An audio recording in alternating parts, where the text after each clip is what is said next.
Halo kamu semua, para pemuda penerus bangsa. Gimana kabar kalian? Semoga kalian semua selalu dalam keadaan yang sehat dan bahagia ya. Kembali lagi di channel ini. Di video sebelumnya kita telah sampai pembahasan di mana Kaoru itu bertemu dengan seorang gadis. Buat kalian yang belum nonton pembahasan video sebelumnya, silakan klik link di atas ini atau di kolom deskripsi ya. Nah, sekarang mari kita lanjut ceritanya. Gadis yang memberikan senyuman yang riang gembira kepada Kaoru itu ternyata merupakan adik perempuannya Kaoru yang bernama Karen. Karen kemudian melanjutkan perkataannya. Lihat Kaoru, jalan jauh di sana selalu kering setiap kali kita mendekat. Tapi aku jamin kalau kita berlari cukup cepat, setidaknya masih tersisa genangan air di sana. Rasa dejavu yang sangat kuat merasuki tubuh Kaoru. Si Kaoru ini ingat kalau dulu mereka berdua belum tahu bahwa fenomena itu hanyalah sebuah fatamorgana, guys. Saat ini dia itu pengen banget ngasih tahu Karen tentang fenomena itu. Dan mungkin aja di usia yang sekarang udah sangatlah mudah untuk memberitahu fenomena itu kepada Karen. Tapi sayangnya Kaoru tidak dapat melakukan hal tersebut. Tubuhnya menjadi tertekan seperti sedang rep-repan. Bahkan dia tidak bisa mengeluarkan sedikit kata-kata pun. Bagian tubuh yang masih tetap bergerak hanyalah jantungnya, yang seolah ingin keluar dari dada. Karen menegur Kaoru. Hei, kenapa? Kenapa kau cuma diam di sana? Kalau kau nggak ikut, aku bakal pergi sendirian aja ya. Karen memalingkan dirinya dan berjalan meninggalkan Kaoru. Melihatnya, Kaoru mencoba untuk memanggilnya, namun lagi-lagi sedikit pun kata nggak bisa keluar dari mulut Kaoru. Jikapun ada, suara itu hanya berupa nafas tersendat-sendatnya Kaoru. Kaoru berusaha untuk mengucapkan, "Tunggu, jangan pergi." Namun kata-kata itu hanya terjebak di dalam hatinya. Sampai dia menyadarinya, Karen telah menghilang dari pandangannya. Hilang ke dalam kabut panas yang menyelimuti di atas aspal. Kemudian seketika suara bising serangga kembali terdengar secara bersamaan dengan suara lain di sekitarnya. Mengalami hal demikian, Kaoru langsung berlari menuju rumahnya. Setelah sampai di rumah, Kaoru mengganti pakaiannya dan mencoba menenangkan dirinya dengan meminum segelas es teh. Dan setelah berhasil tenang, Kaoru berjalan menuju salah satu sisi ruangan yang terdapat persembahan terhadap adik perempuannya, Karen. Nah, jadi tuh sebenarnya adiknya Kaoru itu udah meninggal, guys, sejak 5 tahun yang lalu karena kecelakaan jatuh yang cukup tragis gitu. Sekedar info buat kalian kalau Karen ini satu-satunya saudara yang Kaoru punya, yang usianya itu 2 tahun di bawah Kaoru. Jadi cerita kecelakaannya itu dulu pas musim panas sama kayak sekarang. Kaoru sama Karen lagi bermain menangkap serangga dan kupu-kupu di halaman rumahnya pakai jaring. Tapi sampai sore mereka itu nggak dapat. Sebenarnya ya mereka itu nggak apa-apa sih, nggak dapat juga. Cuma mereka itu pengen ngasih unjuk ke ibunya supaya ibunya kagum gitu. Karena sebelumnya mereka itu telah ngomong gitu ke ibunya kalau bakal bawa pulang kubang yang besar sampai bisa ngebuat ibunya tercengang. Akhirnya mereka itu nggak mau nyerah buat bisa bawa pulang serangga tangkepannya. Nah, untungnya nih, mereka itu ngelihat ada 2 kumbang yang hinggap di atas pohon yang cukup tinggi gitu. Ngelihat itu mereka seneng banget dan berusaha apapun supaya bisa dapetin kumbangnya. Awalnya si Kaoru ini mikir 2 kali buat nangkep kumbang, karena jaring net yang mereka bawa itu nggak cukup tinggi, dan di sisi lain pohonnya itu juga nggak punya ranting yang cukup kokoh buat mereka panjat. Tapi si Karen ini ngebujuk terus si Kaoru supaya berpikir out of the box, agar tetap bisa dapetin kumbangnya. Si Karen ini pengen nyoba buat naik di atas bahunya Kaoru sembari nyoba ngeyakinin Kaoru kalau semuanya bakal aman-aman aja. Akhirnya Kaoru ngeiyain dan si Karen berhasil naik sembari jinjit-jinjit supaya bisa ngeraih kumbangnya pakai jaring yang dia bawa. Namun karena tetap nggak cukup tinggi, Karen berusaha manjat lagi ke ranting-ranting pohon dengan lincah. Melihat kelincahan Karen, Kaoru merasa tenang dan aman bahwa nggak bakal terjadi apa-apa. Akhirnya karena pegel nengok ke atas terus, Kaoru ini nundukin lehernya sebentar guys. Nah mirisnya, pas si Kaoru itu lagi malingin pandangannya sebentar, tiba-tiba dia ngedenger ada suara ranting patah. Seketika dia langsung melihat ke atas. Namun apa daya, semuanya telah terlambat. Karen telah jatuh bebas, membenturkan kepalanya terlebih dahulu ke tanah. Dan terdengar suara retakan tulang tengkorak yang berbenturan dengan kerasnya tanah. Melihatnya, Kaoru terdiam, membatu. Diam, shock, sekitar 10 detik. Sampai akhirnya dia berusaha memanggil-manggil Karen. Namun, Karen telah pergi. Meskipun gak ada darah yang keluar, Kaoru sudah tidak merasakan Karen bernapas. Setelah itu Kaoru langsung lari secepat mungkin untuk manggil orang dewasa terdekat supaya mendapatkan bantuan. Sampai keesokan harinya, Kaoru baru tahu kalau Karen itu udah meninggal setelah dikasih tahu orang tuanya. Sejak kejadian itu, Kaoru selalu ngerasa bersalah guys. Andai aja saat itu dia nggak ngeiyain idenya Karen buat manjat pohon, atau dari awal nggak nyoba buat nangkep serangga, mungkin aja Karen bakal tetap hidup, pikirnya Kaoru. Setelah Kaoru memberikan persembahan kepada Karen, dia pergi ke dapur untuk masak nasi menyiapkan makan malam. Kaoru juga membuat German potato salad untuk dihidangkan ke ayahnya. Karena sejak Karen meninggal, ibunya Kaoru menghilang, sedangkan ayahnya itu nggak bisa masak buat menghidupi kehidupannya guys.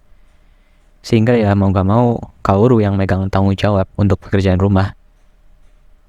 Setelah selesai makan malam, Kaoru pergi ke kamarnya untuk istirahat sebentar gitu. Dan ternyata gak sengaja dia itu ketiduran.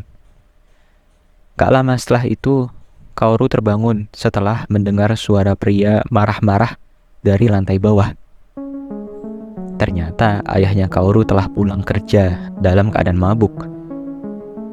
Ayahnya Kaoru nyuruh Kaoru untuk nyiapin bak mandi, sembari tertawa karena sedang nonton TV, yang aslinya TV-nya itu nggak nyala guys. Nah, di saat Kaoru ingin berjalan ke kamar mandi untuk mempersiapkan bak mandi, Kaoru melihat potato salad yang dia buat berceceran di lantai, beserta pecahan kaca yang secara nggak sengaja keinjak oleh Kaoru. Kaoru pikir kalau ayahnya pasti membanting piring yang berisi potato salad ke tembok. Kaoru merasa kasihan kepada ayahnya karena setelah kehilangan Karen dan ibunya di waktu yang hampir bersamaan, mental ayahnya itu menjadi terganggu dan gak stabil guys. Kadang-kadang ayahnya itu jadi sangat emosian dan ngelemparin barang ke Kaoru. Namun kadang-kadang ayahnya juga menjadi sangat sayang dan perhatian ke Kaoru gitu. Awal mulanya Kaoru mencoba segala upaya untuk membantu meredam dan memperbaiki mood swing ayahnya. Sampai suatu hari ada sesuatu yang membuat Kaoru itu jadi nggak peduli lagi sama ayahnya. Jadi ceritanya tuh begini guys. Pada suatu hari ayahnya Kaoru itu bilang, "Kenapa nggak kau aja yang mati, bukan dia?"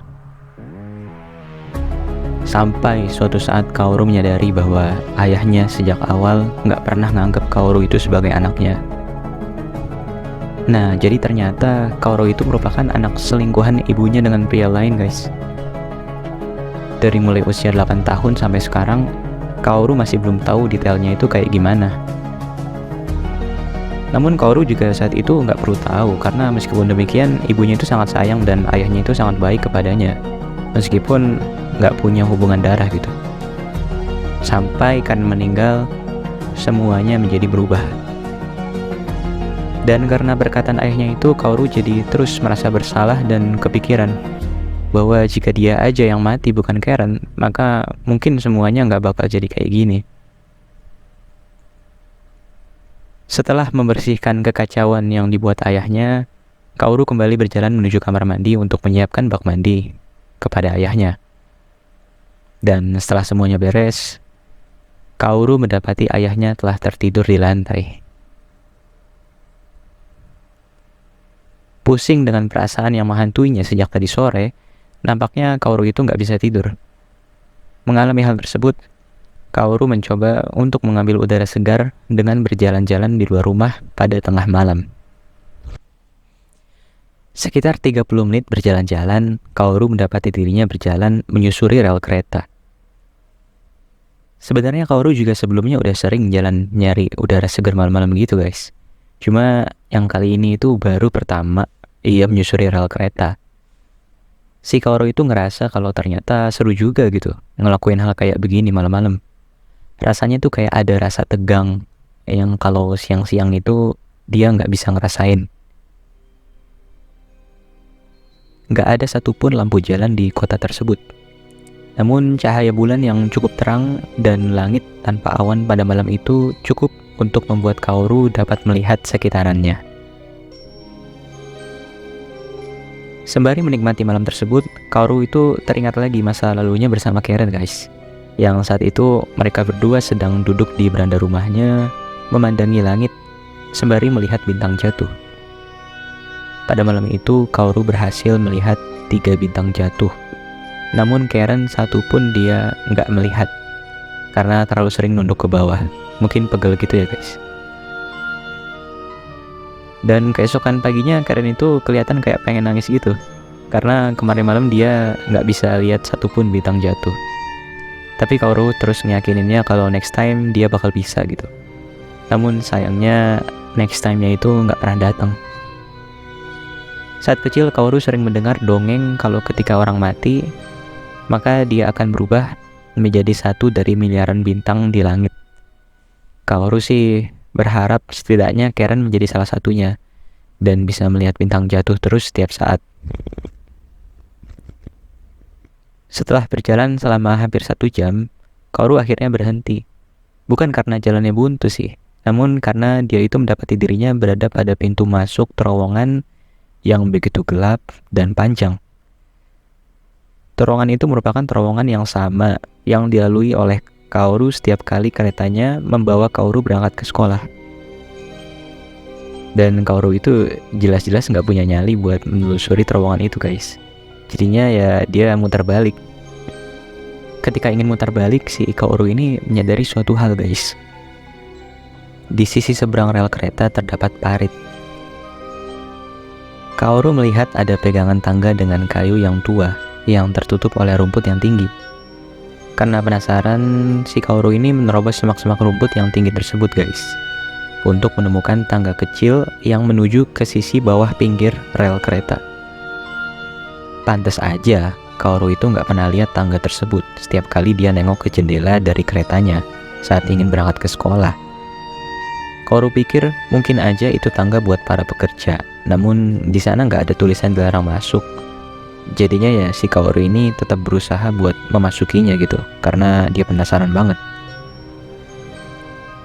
Detak jantung Kaoru semakin cepat setiap kakinya melangkah. Setelah mengibas jaring laba-laba di mukanya, Kaoru mendapati dirinya sudah berada di bawah, berdiri di tanah yang sama sekali nggak ada pohon atau semak-semaknya, tepat sebelum pintu masuk ke terowongan yang lain. Terowongan tersebut lebih kecil dari terowongan yang di atas. Tingginya cuma sekitar 3 meter.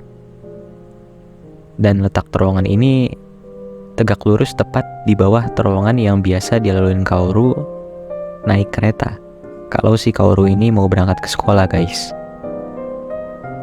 Terowongannya itu terbuat dari batu dengan tepi luar pintu masuknya diselimuti oleh lumut yang cukup tebal. Si Kaoru ini nggak bisa ngelihat apa-apa yang ada di seberang terowongan itu. Jadi dia juga nggak tahu seberapa panjang si terowongan ini guys.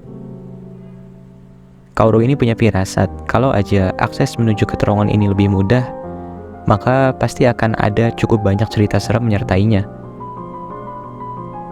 Kaoru mikir kalau nggak mungkin ada orang waras yang mau menjelajahi terowongan tersebut. Kayak 99 dari 100 orang itu bakal ragu gitu, dan milih buat muter balik. Kaoru juga bakal ngelakuin hal yang sama, kalau aja dia nggak keinget rumor yang dia dengar tadi pagi di kereta. Lantas, terowongan apakah yang ditemukan oleh Kaoru? Apakah itu merupakan terowongan Urashima yang selama ini menjadi rumor? Nah, supaya video ini nggak kepanjangan, maka kita lanjut ke part 3 aja ya. Terima kasih telah menyaksikan dan jangan lupa buat kalian agar selalu jaga kesehatan. Ja, mata nih.